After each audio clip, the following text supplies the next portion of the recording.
Assalamualaikum warahmatullahi wabarakatuh. Halo Sobat Akuntansi dimanapun Anda berada, perkenalkan saya Rigel Nurul Fathah, dosen pengampu akuntansi keuangan pemerintah daerah, program studi akuntansi Fakultas Ekonomi Ilmu Sosial dan Humaniora.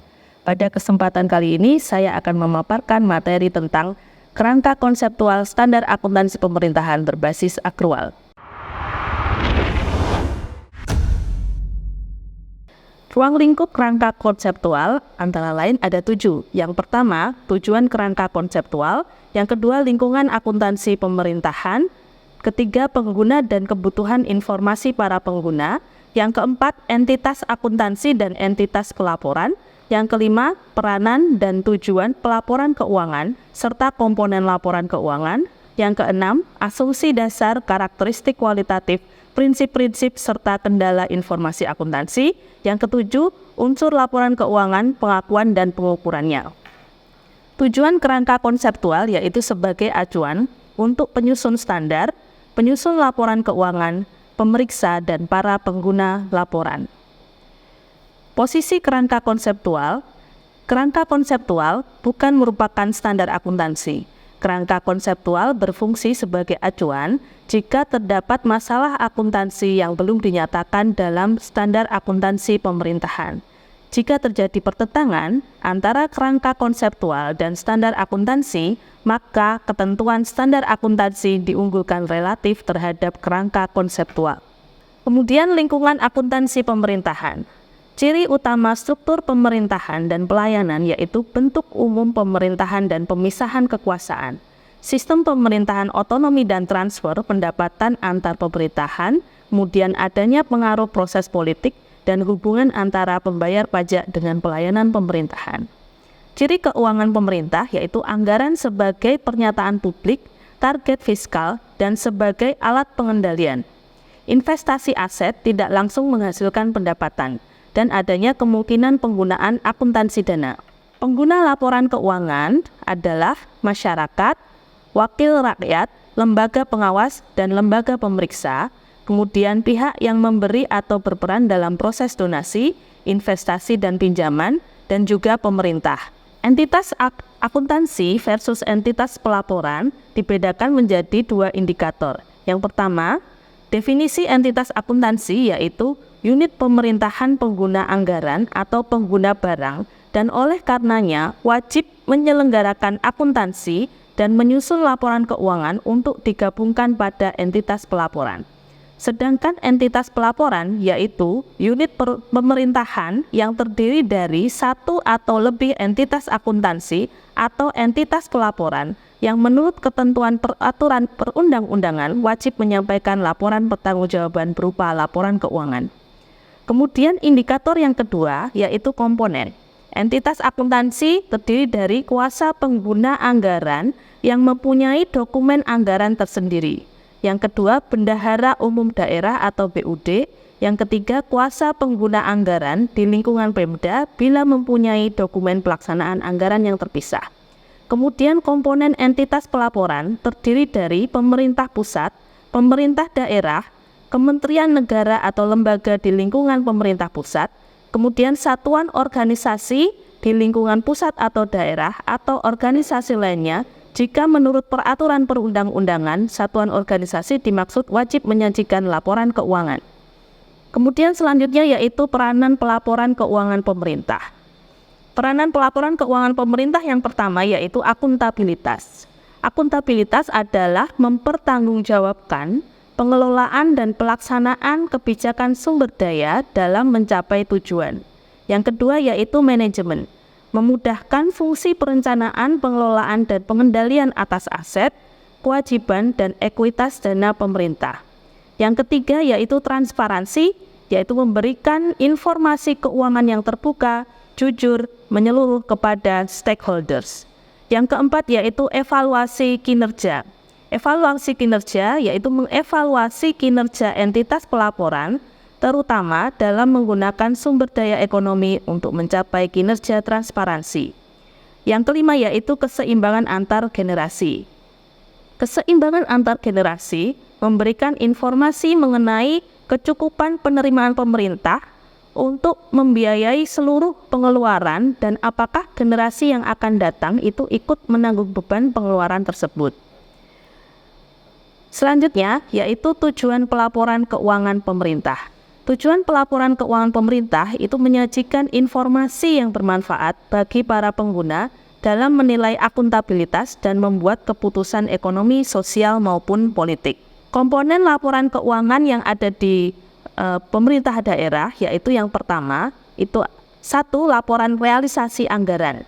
Yang kedua, laporan perubahan saldo anggaran lebih atau laporan perubahan saldo anggaran lebih, kemudian neraca, kemudian laporan operasional atau LO, kemudian laporan arus kas atau LAK, yang keenam laporan perubahan ekuitas atau LPE, yang ketujuh catatan atas laporan keuangan. Jadi ada 7 komponen laporan keuangan pokok yang ada di pemerintah daerah maupun pemerintah pusat. Kemudian asumsi dasar. Asumsi dasar ada 3, yaitu asumsi kemandirian entitas, asumsi kesinambungan entitas, dan juga asumsi keterukuran dalam satuan uang atau monetary measurement.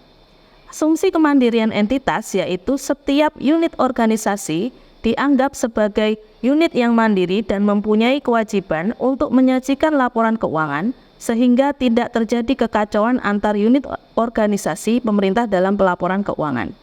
Kemudian asumsi kesinambungan entitas yaitu asumsi di mana laporan keuangan disusun dengan asumsi bahwa entitas pelaporan akan berlanjut keberadaannya dan tidak direncanakan akan dilikuidasi dalam jangka pendek. Kemudian asumsi keterukuran dalam satuan uang, ini laporan keuangan entitas pelaporan harus menyajikan setiap kegiatan yang diasumsikan dapat dinilai dengan satuan uang agar dapat dilakukan analisis dan pengukuran dalam akuntansi. Karakteristik kualitatif laporan keuangan itu ada 4. Yang pertama relevan, yang kedua andal, yang ketiga dapat dibandingkan dan dapat dipahami. Relevan di sini artinya adalah memiliki umpan balik atau feedback value. Kemudian yang kedua memiliki manfaat prediktif atau predictive value. Yang ketiga tepat waktu dan lengkap. Karakteristik kualitatif laporan keuangan yang kedua yaitu andal. Andal di sini artinya yaitu penyajiannya jujur, dapat diverifikasi dan bersifat netralitas. Prinsip akuntansi dan pelaporan keuangan di sini ada beberapa yaitu basis akuntansi, prinsip nilai historis, prinsip realisasi, prinsip substansi mengungguli bentuk formal, prinsip periodisitas, prinsip konsistensi, prinsip pengungkapan lengkap dan prinsip penyajian wajar. Basis akuntansi yang digunakan dalam laporan keuangan pemerintah entitas adalah berbasis akrual.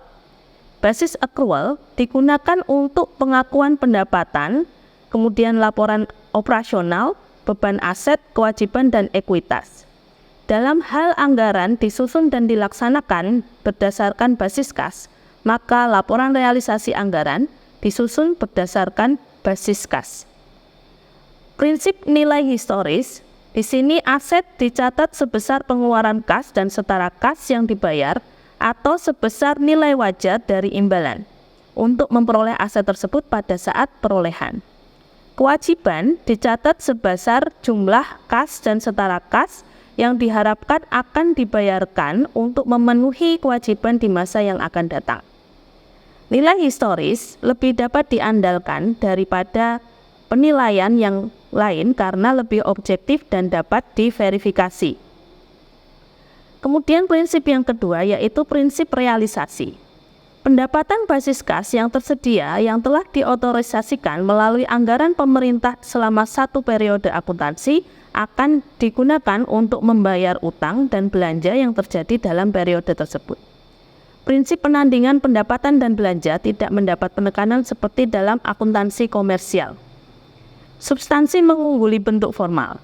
Peristiwa harus dicatat dan disajikan sesuai dengan substansi dan realitas ekonomi, bukan hanya mengikuti aspek formalitas saja. Kemudian prinsip konsistensi yaitu perlakuan akuntansi yang sama harus ditetapkan pada kejadian yang serupa dari periode ke periode oleh suatu entitas. Metode akuntansi yang dipakai dapat diubah dengan syarat metode yang baru diterapkan menunjukkan hasil yang lebih baik dari metode yang lama. Pengaruh atas perubahan penerapan metode harus diungkapkan dalam laporan keuangan. Prinsip selanjutnya yaitu periodisitas. Kegiatan akuntansi dan pelaporan keuangan entitas pemerintah perlu dibagi menjadi periode-periode pelaporan, sehingga kinerja entitas dapat diukur dan posisi sumber daya yang dimilikinya dapat ditentukan. Kemudian, prinsip pengungkapan lengkap. Laporan keuangan harus menyajikan secara lengkap informasi yang dibutuhkan oleh pengguna.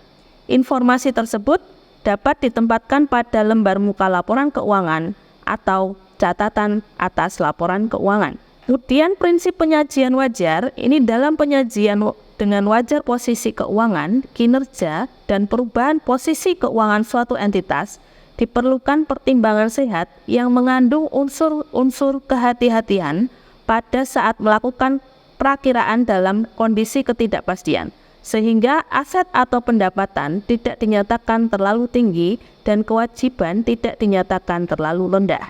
Kendala informasi yang relevan yaitu adanya materialitas, kemudian pertimbangan biaya dan manfaat, keseimbangan antar karakteristik kualitatif.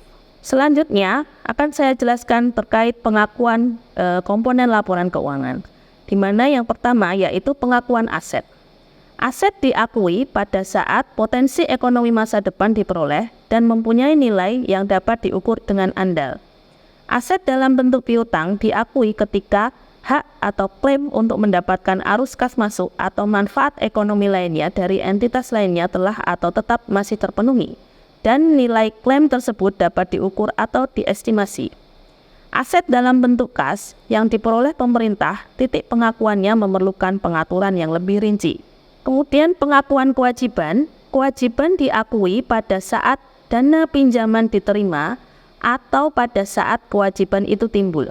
Untuk pendapatan laporan operasional diakui pada saat timbulnya hak atas pendapatan tersebut atau ada aliran masuk sumber daya ekonomi.